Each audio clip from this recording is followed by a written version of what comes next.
Hi my dear students, welcome to SEL Bangladesh. কেমন আছেন আপনারা সবাই? আজকে আমরা আরেকটি নতুন কন্টেন্টস নিয়ে আপনাদের সামনে এসেছি। আজকে আমরা শিখাবো SEL বাংলাদেশের পক্ষ থেকে ইউজ অফ গো। গোর অনেক ব্যবহার। সবার আগে উচ্চারণটা আপনাদের বলে দিই, আমরা কিন্তু গো বলি, এটা কিন্তু সঠিক উচ্চারণ নয়।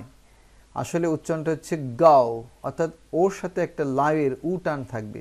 আমরা বলি না লাউ, এই যে লায়ের উ বলি যেটা, সেটা থাকবে। আপনারা সবাই আমার সঙ্গে একবার বলুন, গাও গাও। লাস্টে কিন্তু অল অল এই টানটা আসবে। কিন্তু আমরা কিন্তু দেখা যায় যে স্টুডেন্টরা এবং অনেকে আছে গো বলে। আপনারা আজ থেকে এটা চেঞ্জ করার চেষ্টা করবেন। তাহলে আমরা শিখে নেব কি ইউজ অফ গাও। গাও আমরা প্রথমেই শিখব গো ফর অর্থাৎ এর সাথে প্লাস মানে কি, এখানে কি বলবো সেটা আমরা দিয়েছি।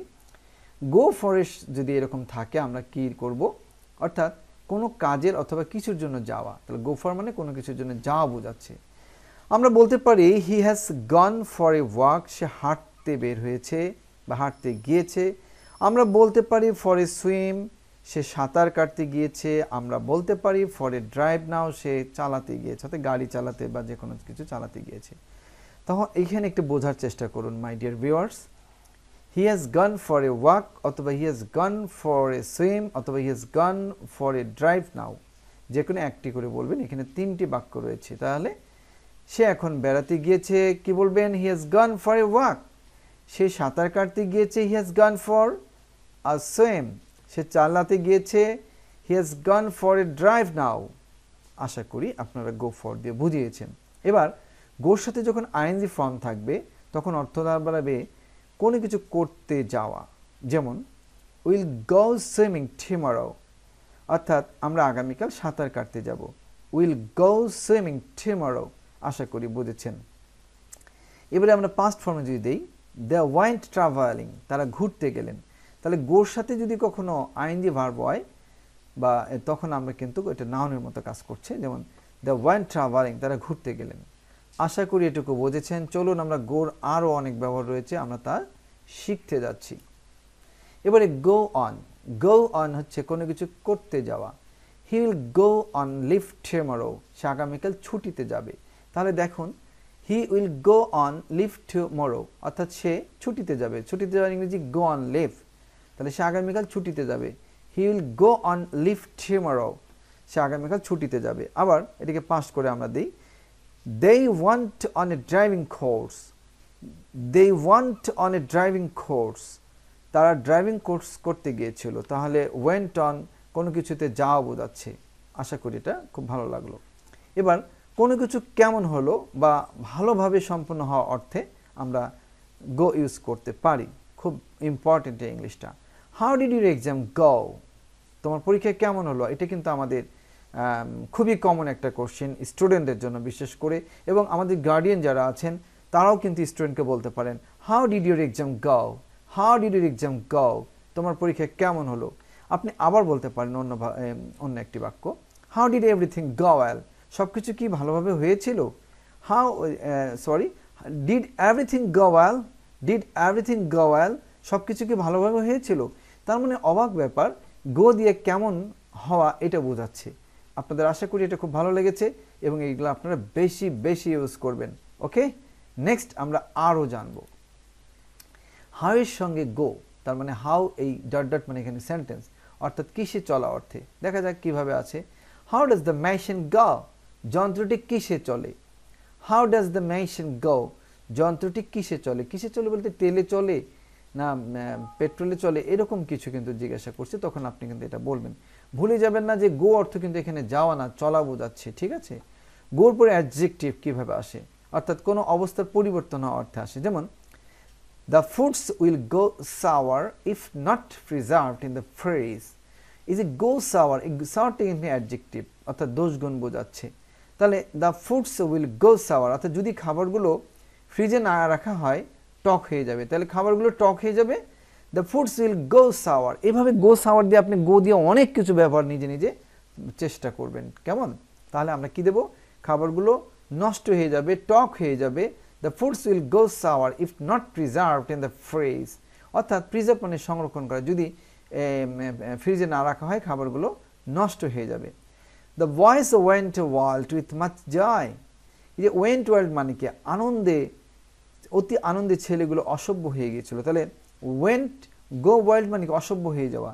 আমরা জানি যে আমাদের 31st সময় নানান ধরনের অপ্রীতিকর ঘটনা ঘটে হ্যাপি নিউ ইয়ারে, তাই না? তখন কিন্তু কিছু দুষ্ট ছেলেরা বা অসৎ ছেলেরা, বাজে ছেলেরা কিছু অনৈতিক কিছু সুযোগ নেওয়ার চেষ্টা করে। তখন আপনি বলতে পারেন যে তারা অসভ্য হয়ে গিয়েছিল। তখন কি বলবেন? They went wild, they went wild. তাহলে গো ওয়াইল্ড, গোকে প্রেজেন্ট করলে গো ওয়াইল্ড হচ্ছে অসভ্য হয়ে যাওয়া। ডোন্ট গো ওয়াইল্ড, অসভ্য হয়েও না, আপনি এভাবে বলতে পারেন। ইংরেজি কিন্তু অনেক দারুণ, আপনারা চেষ্টা করবেন বলার জন্য। তাহলে আমরা একবার বলে নিই, the boys went world with much joy. অতি আনন্দে ছেলেগুলো অসভ্য হয়ে গিয়েছিল। চলুন না আমরা গোর আরও কিছু বিষয় জেনে নিই। এবারে গোর সাথে V3 মানে ভার্ব পাস্ট পার্টিসিপল ফর্ম। V3টাকে সহজভাবে বোঝানোর জন্য আমরা সাংকেতিক চিহ্নের মতো ইউজ করেছি V3। অর্থাৎ কোনো কিছু না হওয়া বা ধরা না পড়া, এই অর্থে গোর পরে V3 হয়। যেমন guests don't go unentertained when they arrive at our home। অর্থাৎ don't go unentertained মানে কি, অতিথিরা অনাপ্যায়িত হন না যখন তারা আমাদের বাড়িতে আসেন। এখানে বোঝার চেষ্টা করুন, এই যে ডোন্ট গো আনএন্টারটেইন, আনএন্টারটেইন মানে কি তারা না খেয়ে যান না, তাদেরকে আমরা না খেয়ে ছাড়ি না। আপনার বাসায় কোনো আত্মীয় আসলে আপনি কিছু না কিছু যা আপনার সামর্থ্য আছে তা দিয়ে তাকে আপনি খাওয়াবেন, তাকে সম্মান দিবেন, এটাকে বলা হয় এন্টারটেইন। আর আনএন্টারটেইন হচ্ছে না খাওয়ানো, আপনি অসভ্য আচরণ করা, তাকে অসম্মান দেখানো। তা আমরা কিন্তু guests don't go unentertained when they arrive at our home। অর্থাৎ অতিথিরা কি হন? অনাপ্যায়িত হন না। তাহলে go unentertained মানে কি অনাপ্যায়িত না হওয়া বোঝাচ্ছে। তাহলে guests don't go unentertained, অতিথিরা অনাপ্যায়িত হন না when they arrive at our home। অর্থাৎ যখন অতিথিরা আমাদের বাড়িতে আসেন আমরা তাদেরকে অবশ্যই সম্মান করি। আর এন্টারটেইন মানে বুঝতেই পারতেছেন, আপনি কিছু খাওয়ালেন, একটু কদর করলেন, সমাদর করলেন, সেটাকে বলা হয়। কিন্তু আমরা কাউকে মানে কিছু খাওয়ান না বা অসম্মান প্রদর্শন করেন তা কিন্তু নয়। তাই আমরা এটা বলার চেষ্টা করছি যে guests don't go unentertained when they arrive at our home। এবারে গো অর্থ আরও আছে, শোনায় অবলিক কেমন হয়, কেমন শোনায়, কেমন হয় অর্থে। যেমন আমরা বলতে পারি how does the song go, how does the song go, গানটি কেমন শোনাচ্ছে। আমরা এই গো দেখেন কত গোর ব্যবহার, এরকম ব্যবহার আরও আছে। আমি আবারও বলছি, আমাদের সেল বাংলাদেশের যে বইটা বেরোচ্ছে গোর উপরে শত শত ব্যবহার আছে। আশা করি বইটা যখন আপনার হাতে আসবে প্রাউড ফিল করবেন। তো এটা কি হচ্ছে, গানটি কেমন শোনায়, how does the song, so how does the song go. এবারে গানটি এভাবে গাওয়া হয়, অর্থাৎ কি the song goes like this. এই যে হয়, এখানে গো অর্থ কিন্তু হয় বোঝাচ্ছে। The song goes like this, আপনি কিন্তু এগুলো দিয়ে অন্যান্যভাবে ইউজ করতে পারেন, তাই না? The song goes like this, গানটি এভাবে গাওয়া হয়। এবার ক্যাটস ওয়েন্ট ম্যাও, অর্থাৎ আমরা জানি বিড়ালের ডাক ম্যাও ম্যাও, বিড়াল ম্যাও ম্যাও করে ডাকে। তাহলে কি দাঁড়াচ্ছে, বিড়ালেরা শব্দ করলো ম্যাও ম্যাও।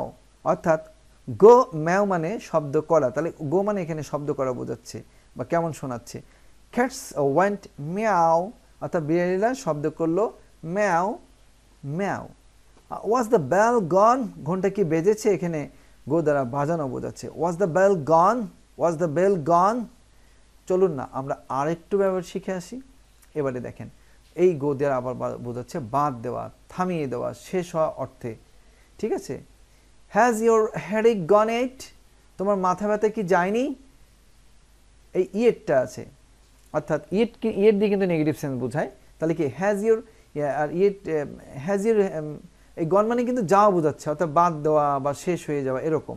এখানে নটের কিন্তু প্রয়োজন হচ্ছে না। Has your headache gone yet, তোমার মাথা ব্যথা কি যায়নি। The function will be gone within short time, অনুষ্ঠান শীঘ্রই শেষ হয়ে যাবে। তাহলে উইল বি গন মানে শেষ হয়ে যাওয়া বোঝাচ্ছে। The function will be gone within short time, অনুষ্ঠান শীঘ্রই শেষ হবে। এবারে মৃত্যু, অর্থাৎ গো মানে মারা যাওয়া বোঝাচ্ছে। খুব দারুণ একটা ইংরেজি, মৃত্যু হওয়া বোঝাচ্ছে। যেমন the patient affected by corona virus, অর্থাৎ যে পেশেন্টটি করোনা ভাইরাসে আক্রান্ত হয়েছে বা হয়েছিল, হ্যাজ গন, তিনি মারা গেছেন। তাহলে হ্যাজ গন মানে কিন্তু মারা যাওয়া বোঝাচ্ছে। তাহলে করোনা আক্রান্ত রোগীটি মারা গিয়েছে। তাহলে কি, the patient affected by corona virus has gone. এবারে কোনো কিছুতে টাকা খরচ বা ব্যয় বোঝাতে গোর ব্যবহার হয়। দারুণ ব্যবহার। যেমন বাংলাটা জেনে নিই, তার আয় পরিবারের প্রয়োজন মেটানোর ক্ষেত্রে চলে যায়।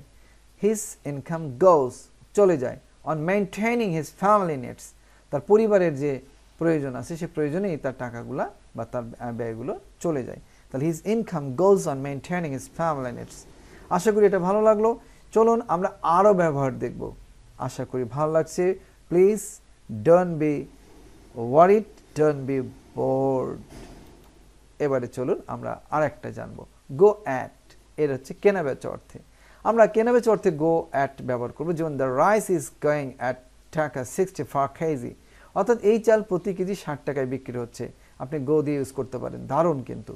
The rice is going at টাকা 64 কেজি। এবারে দ্য শার্টস গো অ্যাট টাকা 500, অর্থাৎ শার্টগুলো 500 টাকায় বিক্রি হয়। দ্য শার্টস গো, তাহলে গো দ্বারা কিন্তু বিক্রি হয় বোঝায়। খুব ইন্টারেস্টিং একটা ইংরেজি। গো মানে আমরা এতদিন শিখেছিলাম গো মানে যাওয়া, কিন্তু আজকে তা না, আজকে আমরা আরও একটা ব্যতিক্রম শিখলাম। দ্য শার্টস গো অ্যাট টাকা 500, শার্টগুলো 500 টাকায় বিক্রয় হয়। এবারে গোর সাথে টু লাগালে কি হয় সেটা দেখি। সাহায্য করা, অনুধাবন করা অর্থে। যেমন what qualities go to make a man successful, অর্থাৎ কী কী গুণাবলী একজন মানুষকে সফল করতে সাহায্য করে। তাহলে হোয়াট কোয়ালিটিজ গো, গো হচ্ছে কি সাহায্য করা বোঝাচ্ছে, থাকা বোঝাচ্ছে। What qualities go to make a man successful, অর্থাৎ কী কী গুণাবলী একজন মানুষকে সফল করতে সাহায্য করে। গো ওয়েল, অর্থাৎ ভালো হওয়া, ভালো চলা। The book is going well, বইটি ভালো চলছে। দেখেন ভালো চলছে মানে ভালো বিক্রি করা হচ্ছে, এটা বোঝাচ্ছে। The book is going well. আশা করি আমার ভিউয়ার্স আপনাদের এই গোর ব্যবহারটা ভালো লাগলো, এবং এই গোর ব্যবহার আরও রয়েছে, এখানে শেষ নয়। এটা আমাদের সেল বাংলাদেশ বইটা যখন বের হবে তখন আপনারা এত পাবেন। তো আজকে কেমন লাগলো আপনাদের গোর ব্যবহার? আশা করি ভালো লাগলো। প্লিজ আমার এই চ্যানেলটি আপনারা সাবস্ক্রাইব করবেন যদি ভালো লেগে থাকে এবং আমাদের সাথে আপডেট থাকতে চান।